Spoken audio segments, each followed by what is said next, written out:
Okay, thank you so much, music team. It's good to be refreshed always by the listening song. And I know you are all tired. It seems we have a long day today, but it's needful for us to study God's Word. Amen? Today I'll bring to you the topic of true wisdom. True wisdom. Now in this world there's a lot of wisdom, so-called wisdom. Some defines it as a trait of utilizing knowledge and experience with common sense and insight. In short, it's an accumulative knowledge. But do you know that wisdom is the proper application of knowledge? Amen? In the book of James chapter 3, I invite your attention, the Bible says, in verse 13, who is wise man and endued with knowledge among you? Let him show out of good conversation his works with meekness of wisdom. 14. But if you have bitter envying and strife in your hearts, glory not and lie not against the truth. This wisdom descendeth not from above, but is earthly, sensual, and devilish. For where envying and strife is, there is confusion and every evil work. But the wisdom that is from above is first pure, then peaceable, gentle, and easy to be treated, full of mercy and with good works, without partiality and without hypocrisy. Do you want wisdom? Yes. Turn your Bible with me again in Proverbs chapter 3 and verse 15. The Bible says wisdom is more precious than rubies, and all the things that thou canst desire are not to be compared unto her. Land of days is in her right hand, and her left hand riches and honor. Do you want riches? Do you want honor? Do you want long life? Then love wisdom. Now wisdom that is from above, it's not earthly or devilish. Now, there are three things I want to discuss with you very briefly, so bear with me. Makatuwag dyan sa likod. I know that you are tired. I want to be brief as much as possible about true wisdom. In James chapter 3, verse 13, we can find it here that wisdom does good works. Wisdom does good works. So we'll examine ourselves if we have true wisdom. Siguro ito una lang ang kaalam dahil itong hibawan. Yes, it's something that you accumulate. Maybe you have stored so many knowledge in your mind. Pero ang inyong hindi sa Biblia, ang tinuod ay yung wisdom na nabuhat ng maayo. It does good works. Open again the Bible in James chapter 3, verse 13. It says here, who is a wise man and endued with knowledge among you? If you think that you are wise, the Bible says, let him show out of a good conversation his works with meekness and wisdom. Sa ito pa, kailangan makitaan sa atong pagkinabuhi. Wise people show it more in what they do. This is conversation. So sa ito pa, every time that you learn something, there must be an application. Yes? You know, wisdom is composed of knowledge, skill, and aptitude. You have the ability to apply all of those things that you have just learned. Have you observed in your textbooks, na after matutunan ninyo ang daghang mga information, there is an application? Have you observed that? It's because that is wisdom. There is no use in much learning kung what type application. You know, mayroon ang tao ang malabon tungod kay siyang mga maibuan. The Bible says that we are saved by grace through faith. And that not of ourselves, it is the gift of God, not of works. Ephesians 2:8 and 9, lest any man should boast. However, in verse 10, the Bible says also, for we are workmanship created in Christ Jesus unto good works.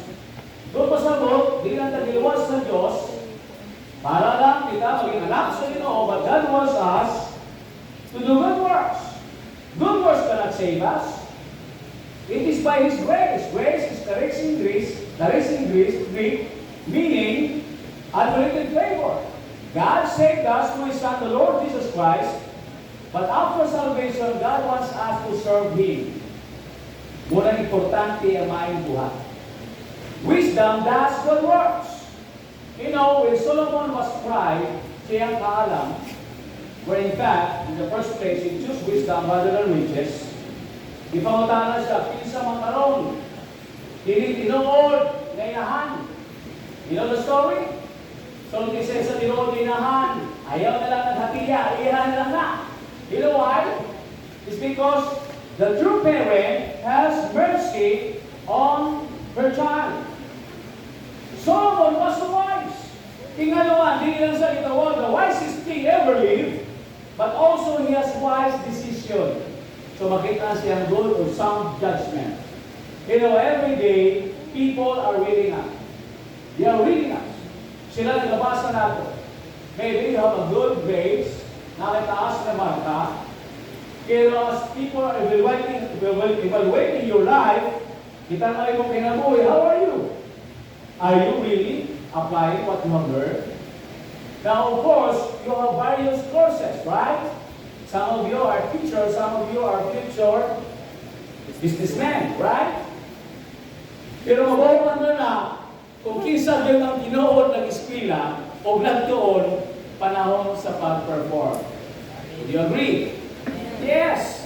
Yes, your examinations is one way to test your knowledge.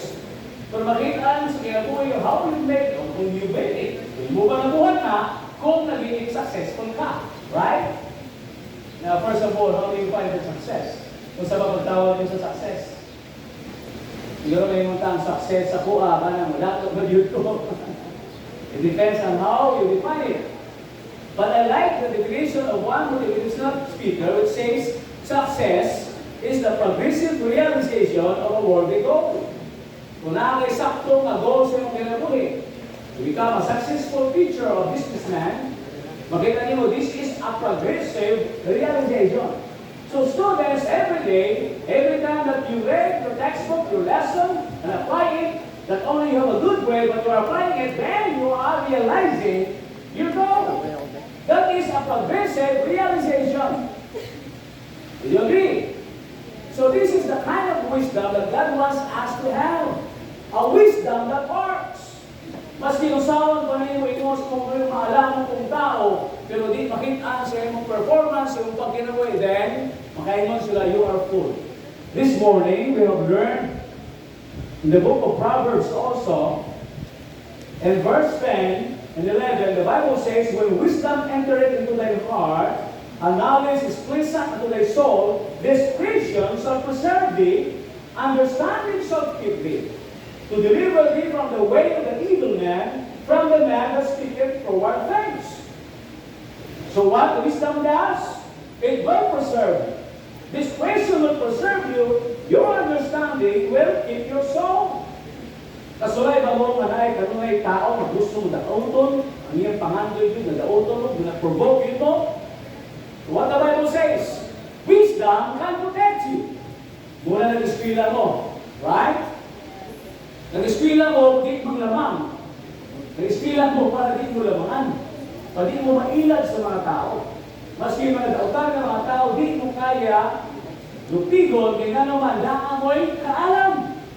Pero ang kaalam, di rin kaalam, may tanpon, develops, the Bible says, earthly, na gusto nato kung kita buhatan, di mayo, magbuhat o di mayo. Di na kaalam. You know, it does good works. Not only works, but good works. Kung ito, hindi mo transform siya sa mga pagkinabuhi. So what the institution is expecting from you? Your first year, second year, third year, fourth year, especially fourth year. Fourth year na mo, so mas pino pa ang inyong pag-uugali, right? Yes? You know the house rules or the rules and regulations of the school? Nawala ka, di ba? You know the handbook. You're printed. Ang POD na ito, hindi na magproblema na ito. The practical discipline. The guidance of God, guidance counselor will just guide us. But we have self-discipline, right? Because self-discipline is the best discipline. Ginamay na ito ang atong sarili. Gusto na ito na naatay na personal daw na standard. You know that? You have a high personal standard. Kung pasabot, ikaw mismo sa mga ulit ng autocorrect ka, you wanted the Word of God, what? To live. To guide you. You know, the Bible says, Miss David said, what? Thy word have I hid in my heart that I might not sin against God. So the second thing that you can find in these verses, not only wisdom does good works, that is true wisdom. Ang false o pseudo nga wisdom, dili na magkuha ng mayo. Not only it does good works, but also it demonstrates good attitude. Good attitude. The Bible says in verse 14, look at with me. But if you have bitter envy, you know what envy is? Envy? Yes, we have the term jealousy. Envy means you have this grudging adoration. You admire a person, but you have a grudge. And also, you desire a position of another. So, nindot mo na din sa klase ng natay, gitawag natong mga tao na mga may alam, matalino, maayong manamit, maayong siguro na storya, you admire that person. Pero kung atong admiration, gusto nato siya hilaon pababa, that is envy. You know, the Bible says, in the book of Proverbs chapter 27, mabasahan nato diya in verse 4, you know, a cruel and outrageous man, he is really hard to deal with. But who can stand an envy person? Yan naman, ang envy ng tao, lahi. Ang tao na envy sa inyo, di siya basta-basta mawala. As long na naa siya ka-envy, the more na iyang silingan, mulambo, iyang classmate, na mulambo, the more sa masakitan. O di na mawala ang iyang kasuko. You know, anger is likened to a flood. Na water, paspas kayo na siya, muabot sa mga kabalayan, pero mawala ka na. Pero ang envy, so, ang that is the wisdom. Kung gusto nato kita mulambo, dili ng crab mentality. Right? You know, we love Filipino culture. We love sa atong kultura na kita na atay pakikisama. Pero kung natay inggit, usahay pakikisama ng atong ginabuhat. Focus on envy. What else? Strife in your hearts. What is strife? Kanunay na naakay plano sa pagbuhat ng kautan. What else? The Bible says we should not glory on it and we should not lie against the truth. You see? Because these are evil. If there is what we call envying and strife, there is confusion and every work. Pag naanay sa inyong taliwala, sa inyong klase, kung naay kalibog, naanay evil work, that is not true wisdom. You know, the Bible says here that is what we call earthly, sensual, and devilish. You should not glory on it. Why? Because it lies against the truth. You lie not against the truth. You know, ang truth, only matters that of liberty, but if we love foolishness, kabuang, then it is not something that is worthwhile and glorifying. You know, it's not that glorifying. It demonstrates what? Good attitude. You know, kung tinuod ka, malamon, makita na sa imong kinaya. Right? You have a saying that goes, your attitude determines your altitude in life. Now, I have been taught here, one of the doctor of education told me, you know, kailangan natin itulong ang butang. No? We need to have knowledge. We do need also skill, but the other one is attitude. Okay? Knowledge, skill, attitude. Okay? PSA. Knowledge, skill, attitude. Usahaw mo dagang magkaibalo, dagang mag-abilidad, yawa kay saktong kiniya. You see? That's why if you look at our mission and vision and core values, holistically, gusto sa institution na mo ma-rear, na puno ko sa kaibalo, puno ko sa skills. When we say skill or competency, it means you are well informed and you know what you're doing. Right? You must be a good teacher. Good teacher. That is from the Greek word didactus. Okay? Not a didactic. Now that is what our institution wants you to be. You know, if you are later on now an employee, there are three things that I want you also to remember. The three C's. I've shared it to some of you maybe. The first one, which is also in relation with the PSA, which is knowledge, skill, and attitude. The other one is, the first C is your character. Character. You must develop your character. And true wisdom demonstrates good character. Good character. Kabalo ka mo timpi. Kabalo ka mo control sa mong kaugalingon. Lami na kayo mo balos because you are provoked. Pero ikaw, knowledgeable ka ng pagkatao. Edukado ka ng pagkatao. You cannot control things, but you can control yourself. Right? Okay? The first one is character. The second one is competency. Competency. Study to show themselves. Paul said to Timothy, approved unto God. The word study there means be diligent, not cookie. Bawal dahil magtapulan. If you want to be a competent teacher or businessman, you must study. Learn, acquire knowledge, accumulate knowledge. Importante din ang competency. Competency means you are well informed and you are skillful. You must know your craft. Kung sige lang magpangopya, sige lang magpanguligo, wala kayo competency. Ano? Because you cannot recall on those things that you have not retained in your mind. You see? Wala din kayo na yung dumanana. Luoy kayo ka. Now, you are now a college student. You must raise the standard of excellence. Sa kaon mo, siguro sa una, malingon ni Pastor, nga you must what? Burn your eyebrows. Sulog ang kilay. Nang sa una, gibuhat na, kaya nga naman, lampara kuhan. Ay sulog.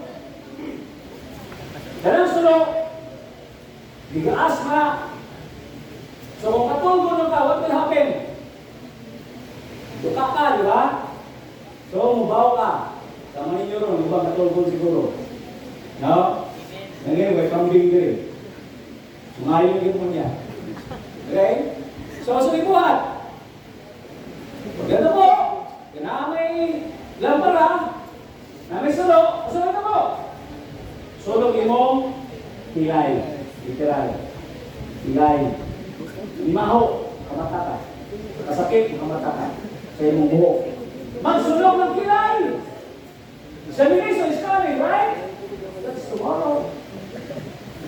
Kumusta naman? Nagtuon ka o nag-review ka? Basi ka rin, tuon mo ha? Review ka lang. Ha? Basi kung study ba mo ron, na you divide it into hours. Kung na kayo 4 subjects o 4 hours, wala 1 hour each. Tama? Kasulay na mo binuta kayo pagtuon, wala. Literal na way tutulog, way liguan. O di pa paliguan na. Awa ka mo kamunta kayo diyan. No, okay? You know? So, ikaw sincere na student, mutuon din ka. I'm not saying buhato nila ka niya. Tingnan naman, madawat mong lawas. But at is what we call competency. Learn today, live tomorrow, right? Di ba? Masang challenge. Punta, dagan sa inyo mga pasar. No? Sa higher years. No? Ayaw, yun, pagpangandoy sa number 5. Number 1. You know, every time na exam mo, always aim for perfection. Kaya kung ma-perfect nyo lang yung at least na isa, dalawa, tulong ka pangali. Ayaw na, Panginoon, na why strive for 95 to 75 is passing? Ayaw na! No? Ayaw na lang, erase na lang siyang vocabulary. Hindi nyo manunaon na ma-perfect yun. So every day, there is a room for improvement. That's competency. The last one is chemistry. Not chemistry, chemistry. Okay? Competency, chemistry. After you build up your character, you need also to build your competency and your chemistry. Dapat kamao mo makikisama. Kamao mo work with your co-workers, but you must start it in your home. Okay? Kung namin mga project, namin discussions, be involved. Participate. That is part of your home. issue. Kaya naman, kailangan ma-develop ang atong maayong teologiya. Okay? So there is no strife, there is no invading. Kung wala'y pagsilos, pagkasina, you know, if you are with people na mga brilliant, ayaw mag-compete. This is not about competition. It's all about companionship. Okay? Together, you will all pass. Muna ninyong target. So wala lugar at envy. Do not entertain envy. Okay? It will ruin you. The utol mo ng anak. And the third one is what? Why? What is true wisdom? True wisdom what? Directs good approach. You see? In verse 17 and 18, read with me, with your eyes. The Bible says, James said, but the wisdom that is from above, which is godly, which is in contrast to the earthly, to what is earthly, is what? Is first pure, then peaceable, gentle, easy to be treated, full of mercy, and good fruits, without partiality or favoritism, and without hypocrisy. Do you know what is the meaning of hypocrisy? Okay? Meaning, as is clear, you're the actors, they are the pretenders. Do not act as if you are another person. You don't act. Okay? When any people will not recognize you, be yourself. Do you know, may importante di ay, sa atong di ay nga pag kinabuhi din sa yuta, kanang magiging kita, you know, God made you as a unique individual, right? Yes. You are unique. You are special. Pero gusto sa Ginoo, nga kung kita mag-treat sa ubang tao, na ay maayong approach. Mas yung sa pagkamaalamon, madiskarte, maayong mag-present. Kung salesman ka, maayong ka mag-sales talk. Kung teacher ka, maayong mag-tudlo. Pero kung wala kay puso o kay kasing-kasing, it's not a good approach, right? Yes. O cruel kayo ka, rude kayo ka, mean kayo ka. The Bible says here one, you must be peaceable, and the peace of God that passeth all understanding. Surpasseth all understanding to guard your hearts and minds, the Lord Jesus Christ. You must have the peace from above first. Dapat kita sa paglingon, may lubang tao kalinaw. See? Are you at peace with yourself? No. What I peace, no, you might, and you must, I meet the Lord Jesus Christ. You know, my peace I give unto you, not have the world to give. You know, having a relationship with Christ, you allow Him to reign in your life. Galatians 2:20, the Bible says, for I am crucified with Christ, nevertheless I live, yet not I. God liveth in me, Christ liveth in me, and the life is now I live in the flesh, I live by faith in the Son of God, who loves me and gave Himself for me. Which means you are already crucified with Christ. What was about you allow Christ to reign in your mortal body? You are peace with God. And later on, you will have gentleness. What would Jesus do? Kung sa pag-inahimo ni Jesus, do you know what's the meaning of the word Christian? What's the meaning sa Christian o Kristohanon? Yes, you may say a follower of Christ, of course, but the suffix Ian means one who belongs to. You see? One who belongs to. The root word is Christ. One who belongs to Christ. If any man be in Christ, he is a new creation. Jesus Christ is gentle. Come to me, all of you who are heavy laden, and I will give you rest. You see? The Bible says easy to be treated. Are you approachable? Basi kita, the more na naging the days na knowledge, na pop up na ta, naging the boost na ta, baliktad. Dadalay ka kay Balo, naging payagsanon ta. Right? So, alam niyo yung mga katigulangan, di ba? Sa oras ng bataon para sila, gusto niya rin sila story. Dahil sila masuko, dahil sila mubalos. Kung nagtaas sila kay Balo, ginasabot na lang ang mga pangitaw. Ginasabot na lang mo sa inyong kanan. You see? Nabadinig kusog ng tubal sa teacher? Wala na. Okay? You must be easy to be treated without partiality, full of mercy, puno sa kalooy, good fruits, daghang og mga maayong bunga. And this is what? A good trait. Those good works results in what? In blessing and peace. Now, a person who has true wisdom, it does good works. Not only does good works, it demonstrates good attitude, and later on, it directs good approach. Pag tao gani ka na obedient, tao ka na polite, tao ka na maayo makisama sa trabaho, what will be the result? There is blessing and peace. In verse 18, and the fruit of righteousness is sown in peace of them that make peace. Diba nito ang kinabuhi? So ang tinuod ay nakaalam mo ni ang iyang mga traits. So do you have true wisdom? Huh? This knowledge that is not what we call rebellious, sensual, or earthly. You know, in the Bible, there are a lot of characters. Makita nato na sila yung mga kaalam. And si Solomon is the wisest man ever lived. But there are also characters in the Bible that shows, true wisdom. Like Jesus. Si Jesus, kasi binuhat niya, instead of arguing with the Pharisees and the Sadducees, there were times that he kept her mouth silent. You know that? Dahil usahay mo sulat sa yuta. Kita mo usahay na inyong kita tinuod, no? Kanang mabaw ka sa pa. So gani? Saba. Saba. Ang alamon, nagkahuna. You must think before you speak. Tapos, a wise man, I will close you with this verse. A wise man will hear and what? Increase learning. This is what the Proverbs have said. A wise man will hear and increase learning. Proverbs chapter 1 verse 5. Kung puno na dahil ang atong paso, masudan pa ba? Dili na. Dili na. Dapat dahil empty. When you enter a classroom, you must unlearn. Yourself. Learn and learn. Pagpasabot, you are always hungry. Okay?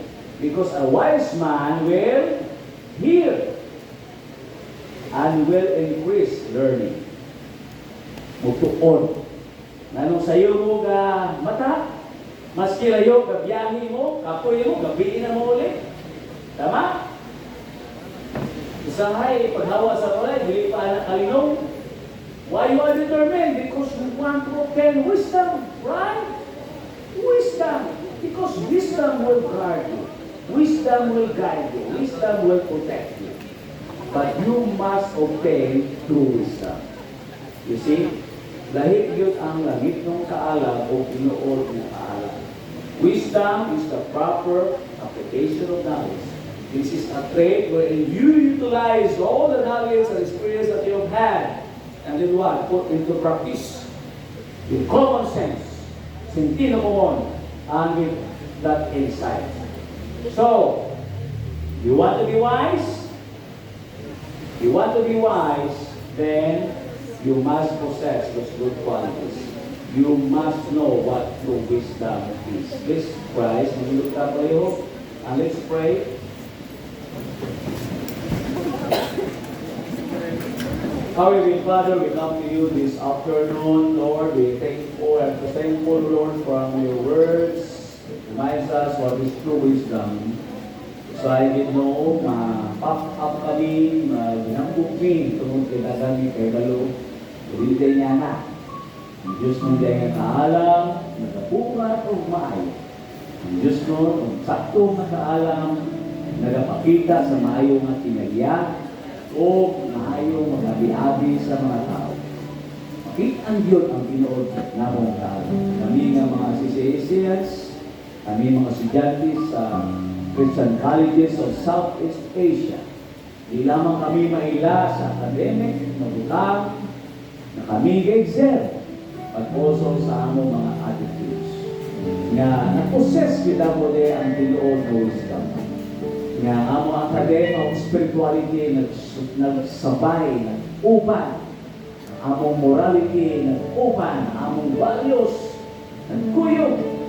Dapat Ginoo, because you are reminding us kung unsa Judea ang tinuod ng alam. And this true wisdom will preserve us. It will protect us. It will guide us. Help us, the Lord, sa mga adlaw-adlaw, mga decision makings and actions. Now, the Lord, nga ang standards, ang buwahan, sa kaalam, maulong ng pulong. And help us, O Lord, na mabinaw kini sa mga instructors, sa mga teachers, sa mga proctors, o among sundon ang tanang mga rules and regulations dito sa sulod sa eskwela. Kaya gusto namo ang mga focus kami sa among pagtuon is because na kami mga worthy goals. Every day we are realizing bit by bit ang among napangandoy sa Panginoon. And help us, dear Lord, ikaw ang Diyos sa kaalam, author sa kaalam, amo kong ginumaangkon kini para ang mga panalangin o kalinaw maangkon na salamat Ginoo. Help us, dear Lord, to be humble at all times. Because it's all by your grace na ani. I am what I am, but by the grace of God. In Jesus' name we pray. Amen and amen. Please take your seats.